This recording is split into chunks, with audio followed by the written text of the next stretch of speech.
March মাস কবিতার মাস। March মাসে বিভিন্ন রকমভাবে কবিতা পাঠের মধ্যে আমরা আছি। সেই সব উপায়গুলির মধ্যে একটি উপায় হচ্ছে মার্চ মাসে ভাস্কর চক্রবর্তী। আমরা ভাস্কর চক্রবর্তীকে ধরে মার্চ মাসে তার কিছু কবিতা পড়তে চাইছি। এটার আলাদা কোনো কারণ বা উদ্দেশ্য কিছু নেই। ভাস্কর চক্রবর্তী আমার একজন প্রিয় কবি। তার কবিতার মধ্যে অনেক স্বাধীনতা আছে, অনেক বিস্তৃতি আছে, অনেক ব্যাপকতা আছে। এগুলো হয়তো কারণ হলে হতে পারে। যাই হোক, আজকের পাঠে আসি। তার আগে কবিতা বিষয়ে কবির কিছু নিজস্ব কথা শুনে নিই। নতুন কবিতা লিখব বলে যথেষ্ট সময় রেখে দিয়েছিলাম আমি। আয়োজন ছিল, কিন্তু জীবনের অধিকাংশ সময়টাই আমি কবিতা না লিখে কাটিয়েছি। আমার যদি সত্যিই কোনো ইতিহাস থাকে, সেটা আমার না লেখার ইতিহাস। সময় পাইনি এটা ঠিক নয়। সময় কম জেনেও হাজারো সময় কেন যে আমি লিখিত তেমনভাবে লিখিনি, তা সত্যি আজও আমি জানি না। আমি কবিতাবাদী। সাধারণতাকে আমি ভালোবাসি। বাতিল, অতি সাধারণ, সামান্য সব কথা, দৃশ্য, ফেলে আসা দিনরাতগুলো আমাকে টোকা দিয়ে যায়, আর তাদের নতুন পোশাক পরিয়ে দিতে ইচ্ছে করে আমার। বিশাল কোনো মজাকে আমি বোধহয় ধরতে চেয়েছিলাম আমার কবিতায়। ধরতে চেয়েছিলাম বিশাল কোনো হাসির শব্দকে। বিষণ্ণতাকে আমি খুব একটা দূরে সরিয়ে রাখতে পারিনি। তবে শুধু বিষণ্ণতা, শহর কেন্দ্রিকতা এবং মনোহর চাটনিই আমার কবিতা নয়। চারপাশে যে জীবন দেখি আর যে জীবন আমি যাপন করি প্রতিদিন, সেসবের মধ্য দিয়েই কখনো জেগে ওঠে ভাঁজ করা কাগজের নৌকোর মতো একটা কিছু। নানা দিক থেকে তাকে উপস্থাপন করাই হয়তোবা আমার একমাত্র কাজ। ভালোবাসার ব্যাপকতর রূপকেও যে আমি অনুভব করেছিলাম, সে কথাও লেখা থাক এখানে। কবিতা সম্পর্কে কবির কথাবার্তা রোজ আমরা একটু একটু করে পড়ছি। আজ এইটুকুই পড়লাম। এরপর আমরা আসব কবির কবিতার মধ্যে। হায় জীবন, জানি না আমি আজ সন্ধেবেলা কি ভেঙে পড়বে আকাশ থেকে। মোটর গাড়ি ল্যাম্পপোস্টের ভেতর দিয়ে দেখি কলকাতার দিকে চলে গেল। আমাকেও ওই রকম কলকাতার দিকে চলে যেতে দাও। ২৬ বছর শেষ হতে চলল আমার। হে ঈশ্বর, আমি জানি ২৮ বছর, ৩০ বছর এইরকমভাবেই কেটে যাবে আমার।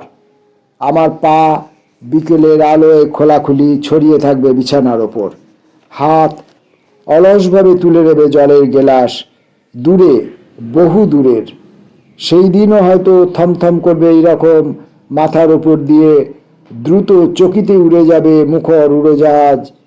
আমার ভালোবাসা আবার আমি ফিরে পাবো কি কোনো দিন? জানি না, জানি না আমি কোন শুভ্র হাত থেকে ঝরে পড়ে ভালোবাসার সবুজ তৃণ। কোন অলৌকিক আলোয় কুষ্ঠরোগী মুখ তুলে তাকিয়ে থাকে আকাশের দিকে। আশেপাশে কেউই থাকে না আজকাল, কেউ নয়। মানুষের থেকে আরও নিপুণভাবে লুকিয়ে পড়া শিখে নিয়েছে এমনকি বিড়ালগুলো। অনেক চিঠি লেখা শেষ হলো আবার। জানালার পাশে বসি শেষ হলো আমার অনেক ভাঙা দুপুর, আমার এই ঘর। আমি ছেড়ে যাব একদিন, আবার চেয়ার থেকে নিঃশব্দে উঠে একদিন আমি অদ্ভুত নির্বাসনে চলে যাব।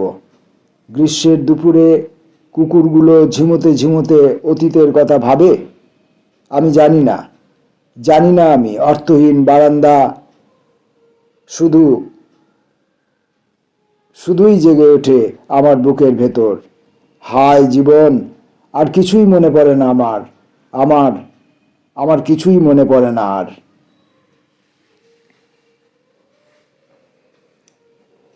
কেন কেন উন্মাদ করে না ভালোবাসা? আমি শুধু নতুন কাগজ কিনি, খালি গায়ে ঘুরে বেড়াই ঘরের মধ্যে। চারপাশ থেকে কেসে ওঠে মানুষ, চারপাশ থেকে কত শত ব্যর্থ দিন বয়ে গেল।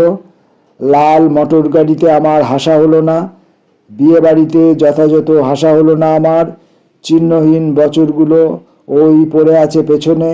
প্রত্যেক জানলার পর্দা সরিয়ে আমি বাড়িয়ে দিই মুখ। আমি দেখি একটা দিন আর একটা দিনের মতো, আর একটা দিন আর একটা দিনের মতো, একই রকম অস্থিসার, ফাঁকা।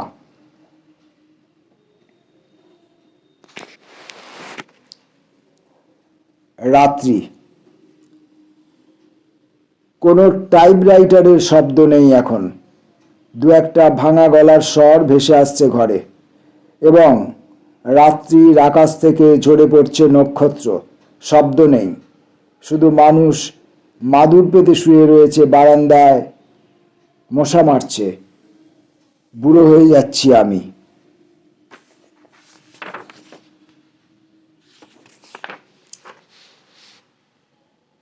প্রতিশোধ এক।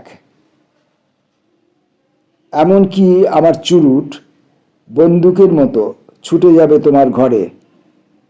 সকালবেলা আমি বসে থাকবো আমার বিছানায়, একটা বিড়াল রোজ রুটিন মাফিক চেটে দেবে আমার পা। কোথাও যাব না আমি। আমার ঘাম বিশাল জলের মতো আষ্টে পৃষ্ঠে জড়িয়ে থাকবে তোমার ঘর। তুমিও কোনোদিন যেতে পারবে না কোথাও। 2000 মাইল দূরের ছোট্ট একটা ঘর থেকে প্রতিদিন আমি কথা বলবো তোমার সঙ্গে। তুমি খেতে পারবে না, ঘুমোতে পারবে না, তুমি গান গাইতে পারবে না, হাসতে পারবে না। তুমি থেকে থেকে সারা জীবন কেবলই আঁতকে উঠবে ভয়ে। কালো আকাশ ফাঁসিয়ে বর্ষাকালে ঝনঝর নেমে আসবে বিদ্যুৎ। মানুষ মানুষের ভালোবাসার জন্যে চিরকাল পথের ওপর বসে বসে কাঁদবে। আরও রাত্রি হলে আমি বিড়াল নিয়ে শুতে যাব বিছানায়, দু চোখ বন্ধ করে। আরও পরিষ্কারভাবে আমি চেয়ে চেয়ে দেখব তোমায়।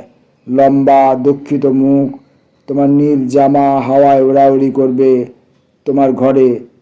তুমি জানালায় এসে দাঁড়ালে, জানালা থেকে সরে যাবে তোমার বাগান।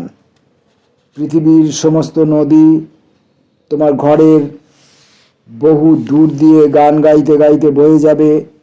এ ওই ও ও সারাক্ষণ বসে আছে তোমাকে ঘিরে। হা, ওরা কেউ তোমাকে বাঁচাতে পারবে না। ওরা প্রত্যেকে নিজেদের হাঁপানি নিয়ে একদিন দৌড়দৌড়ি করে মরবে।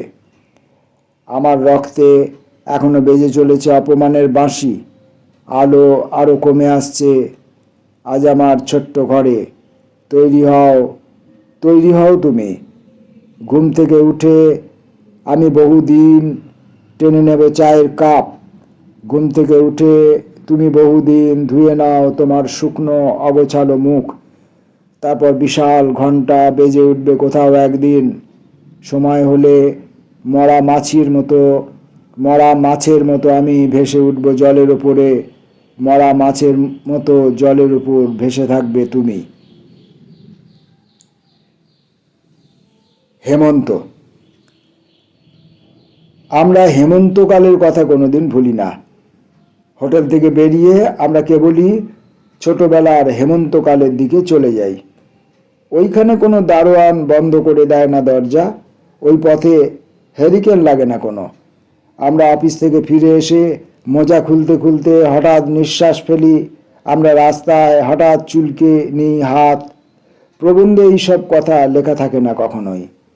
আমরা পুরনো হোটেলে যাই শুধুমাত্র হেমন্তকালের জন্য। আমরা ভালোবাসি সিগারেট, আমাদের চারপাশে হেমন্তকাল। ভাস্কর চক্রবর্তীর কবিতা তোমাদের এক। ভাঙা রান্নাঘরের ভেতর ভিজে কাঠের ধোঁয়া। তোমার ছোট বোন বাঁহাতে লণ্ঠন তুলে ধরেছে। ওকে একটা চলনসই জামা কিনে দেবো আজ। আর শোনো ক্যামেরাম্যান, এসেছিল সেই দিন আলো পড়ে এলো খুব তাড়াতাড়ি। এরকমভাবেই সমস্ত কিছু ভণ্ডুল হয়ে যায়। তুমি ভেবো না, অন্য একদিন আমি ফটো তুলে দেব তোমাদের। মার্চ মাসে ভাস্কর চক্রবর্তী। আজকের এই 6 নম্বর পর্বে আজকের মতো শেষ কবিতা অবশিষ্ট। সরু রাস্তার মতো লম্বা করিডোর, শুধু একটা চেয়ার, আর সমস্ত রাত বসে থাকবে করিডোরে। ঝোপ থেকে লাফ দিয়ে উঠে আসবে চাঁদ, সিঁড়ির কোণ থেকে বিড়াল আজ সরে যাবে উনুনের পাশে। শুধু একটা আলপিন আজ সমস্ত রাত দোল খাবে হাওয়ায়। শুধু একজন মানুষ আজ সমস্ত রাত খোলা ছাদে দাঁড়িয়ে থাকবে। শুধু একজন মানুষ আজ সমস্ত রাত খোলা ছাদে দাঁড়িয়ে থাকবে। নমস্কার।